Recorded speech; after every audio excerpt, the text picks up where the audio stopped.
Welcome, ladies and gentlemen. Your host of the most Griever, as always, bringing you guys chapter 22 of Akatsuki no Yona, also known as Yona of the Dawn. Yona of the Dawn, chapter 222, standing side by side.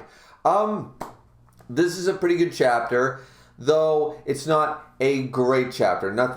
We do get to see, the fan favorite, the man of the hour, the Thunder Beast once again. We do get to see Hawk, and he's pulling some maneuvers down behind the enemy lines, but at the end of the day, the chapter is simply a continuation onto the next one. I'm looking more forward to the situations when Hawk has to, and we all are, when Hawk has to interact with certain people. There is some good interaction between Yona and soo-won here. Soo-won is on, his pain, is his head is throbbing, blah, blah, blah, and he's trying to make a decision, and he can't, and he even acknowledges Yona's ability to, when he's making a delayed response, his delayed decision might have cost a lot of lives. Yona was quick thinking, told Kiso, here's the plan, here's what we're going to do, pull back the fire and wind charge, do this, do that, do the other thing, have the archers cover the retreat, etc., etc. Now, unfortunately, there is a little bit of folly with that. At the end of the day, when you do a retreat, casualties are going to happen. They managed to pull up a catapult started firing, and they lost, apparently, a lot of soldiers. They lost quite a few, and of course, Yona is taking that all on her own. She's realizing that the archers are going to be taking catapult fire, and they didn't recognize, because they didn't, of course, scout it out. They didn't have time to scout it out, that the reinforcements, which, of course, Hawk shows up with, also had catapults. But it's seemingly only one catapult from what we're reading. But nonetheless, still doing some hefty damage. Now, soo-won at this point, while acknowledging Yona's strength, is also realizing, I'm the one who made the final decision. It's my delayed response. I'm the king, sort of idea. It's what can I say? It's he wants to say, that was not your fault. That was the right choice. That was the right decision. These things happen. He wants to comfort her in some way. And we're getting more inner monologue of soo-won, which we love. We always like getting that shit, don't we? Absolutely. And even says, comforting words coming from me, that's not going to do very much. It's not going to do anything. No matter what it is, it's not my place. It's not me. I need Hawk. She needs Hawk. We need Hawk, sort of idea. For all intents and purposes, that's basically what he says. I'm taking a little bit of liberty with that, but he's basically recognizing that, once again, Hawk is the center focus. Hawk is the one who holds Yona to the ground. He's the one that holds soo-won to the ground. And soo-won is finally, after, of course, the greatness that was realizing he can't throw away Yona and Hawk. He can't do it. Those iron walls finally came down. There's a crack in the wall. There's a chink in the armor. And he stopped lying to himself. Hawk is too important. Hawk has always been important and will always be important. And he can't treat him like he's just a disposable pawn. It's just not in him to be like that. He can't do it. So here we're sort of saying, it's Hawk. It has to be Hawk. And he's still thinking of the back of Hawk with the cape flowing in the breeze, of course, because Hawk is Superman to everyone in this series. Hawk is the rock. Hawk is the stone, right? So definitely a very, very good part of the chapter there, for sure. And as I said, the catapult showing up and stuff was very unfortunate, but then they figure out that when all seems done and gone, the catapult line gets cut. Now, of course, the general, Kaju, I think it's Kaji. General Kaji, or Kajai, shows up, and he's the one, of course, who, had the Senjuzo. He had the Senjuzo and all that stuff, and he was the one who, of course, Hawk's with him in his unit, and he's like, all right, that got cut. Who cut that shit? What happened? You know what I mean? It's he's suspicious. He doesn't believe that the line was cut. He looks at it and he realizes, no, that was cut with a blade. That was not by accident. It wasn't weak rope. It wasn't damage. It was something else. So he's trying to figure it out. And who among all these soldiers? And of course, there's a bunch of faceless, nameless. Everybody's wearing the helmet. Everybody's got the spears. It's who did it? And why isn't anybody speaking up? Who is the perpetrator? Because he's suspicious. He's not an airhead. He's not an idiot. So we definitely realize that. We get to see a lot of the generals still fighting and doing their thing and stuff like that, from the wind and fire tribes and etc. I think we even see Joe Doe there. I'm not sure if we see the water. But anyways, we see quite a few of the tribes there. We haven't seen Gwen Tai for a little while, because of course, as he points out, he's no longer got the strength of 1,000 men, according to himself. But I'm curious as to how he's handling the current situation, because as I said, he's basically working for Yona now. Yona's the one in freaking charge, So this is where we get some great shots with the Wind Tribe. We get Tao Soon. We get some great,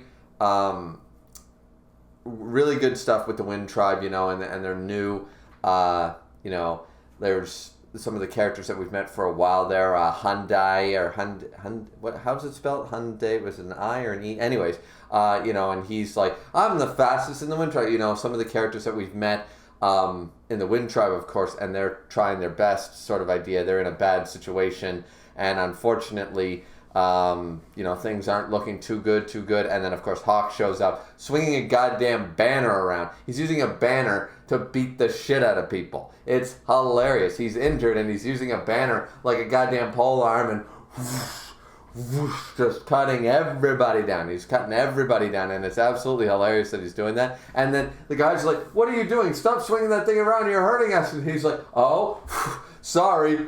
I'm brand new. And he's like, oh, we get your story. Stop doing what you're doing. Just stop it. And he just keeps knocking all these soldiers around. So I'm curious as to how this is going to go, because they were worried about the kid and the woman who saved him. Of course, Hawk's new waifu. We were worried about how that situation was going to go, because they're going to be blamed for lying or whatever if he doesn't get them out of there. So I wonder why Hawk's taking such liberties. Hawk's not this heartless or whatever, so I'm curious. He's being pretty bold for a guy that potentially the general Kaji could just order some men like, hey, go back and capture the wife and murder the kid, you know what I mean? Or something like that, or capture the kid and murder the wife. Something like that. So Hawk must know that that's the situation he's in. So he's being pretty bold and pretty blatant with what he's doing here. So I'm curious as to how that situation, does he have a plan? I hope he has a plan. For God's sakes, Hawk, tell me you got a plan. So anyways, he keeps beating people and stuff, and then he, of course, Kaji knows exactly who it is. The general knows exactly. He's like, oh, it's you. And then he automatically just says, the rope on the catapult, you were the one who cut it, didn't you? And Hawk's just like, sorry, man. I got no fucking clue what you're talking about, bro. I got no clue. I don't know what you're talking about.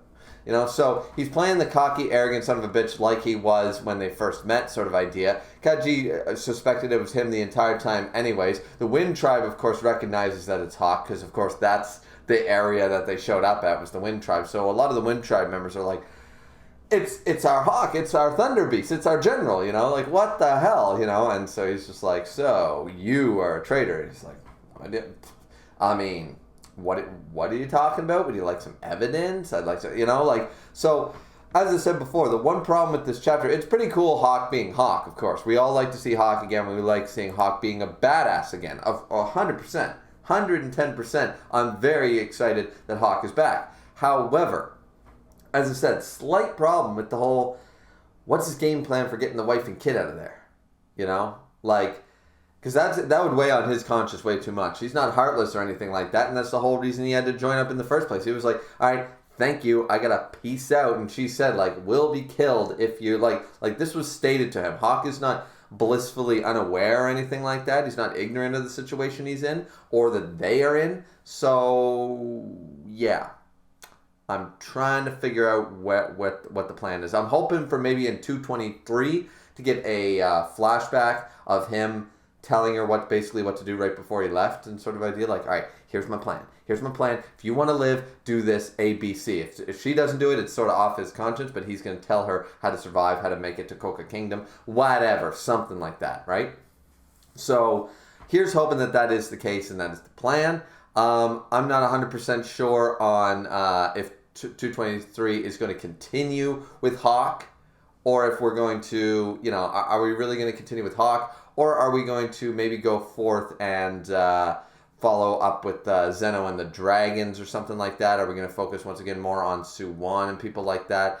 I'm sort of feeling like 223 is going to be a half and half. I feel like we're going to start off with Hawk. We're going to get some Hawk stuff. Maybe that, as I said, that flashback part. And then from then on, we might move on from that point and jump back to the dragons or somebody else. You know, what's going on with them. Ki Soak's monologue, maybe soo-won's monologue, something like that. But yeah, so far, this chapter, as I said, this chapter was pretty straightforward. And there wasn't a whole lot of crazy stuff to talk about. As I said, they retreated, they fight. Hawk got involved to mess up, you know, to stir the pot. Hawk just showed up to stir the damn pot. And that's pretty much what happened. We already had the great character development moment with soo-won. This moment was small and there, but pretty much retreat, shit, they're attacking, Hawk saves the day.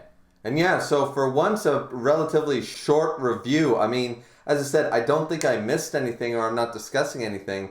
I suppose if I reread the chapter or something like that, right now the computer's running a little slow. I'm hoping that the video doesn't record really slow, you know what I mean? For some reason, it's just running a little slow today. You know, and I've had a couple of problems with rendering videos lately, so this review might be a couple days late. I'm not 100%. I'm sort of behind on some video editing where I had to change offices. I had to jump back into the wife's office while I'm renovating my office and stuff like that, so, you know, is what it is there. But, yeah, ever since I've had a couple of technical difficulties. So maybe a shorter video is probably a good thing for once, you know, instead of ranting for 31 minutes all about the greatness that is Hawk, you know, once in a while, maybe a 10, 12-minute review would be sort of nice. And actually, I felt this chapter was kind of short. But then again, it was that they fight chapter. There was a lot of action and just a lot of whoa, whoa, whoa, and that, you know, that took up a majority of the chapter as well. So I don't think the chapter was necessarily much shorter in page length. It just felt a lot shorter because there wasn't a whole lot of things to dive into. There wasn't a whole lot of dialogue or a whole lot of different things happening, inner monologues, character development. There wasn't really a whole lot of that in this particular chapter. This was more of a, all right, Hawk's officially here on the battlefield and he's stirring the pot, and soo-won is going to realize he's got to rely on Yona from here on out. So that pretty much sums up the chapter, and I already gave you guys my hopes and chapter predictions for 223, coming out the first week of April by the sounds of it, so that'll be pretty exciting. That being said, ladies and gentlemen, like, comment, and subscribe. As always, it's always very much appreciated. And don't forget the fourth and most important thing is to drink, but responsibly, as I always do. And we will see you guys back here next time. And as I said, hopefully this review isn't too late during the week. But as I said, I've had some technical difficulties, so this review might be a little bit delayed. Ironically, because I was only a day behind on this one. You know, I was pretty timely with the recording at this point, but God knows, you know, things will come up. But anyways, all right, so that's the end of the review and the video. I hope you guys enjoyed, and we'll see you guys back here next time for chapter 223 of Yona of the Dawn. We'll see you back here next time for that one. All right, see you later, everybody. Bye-bye.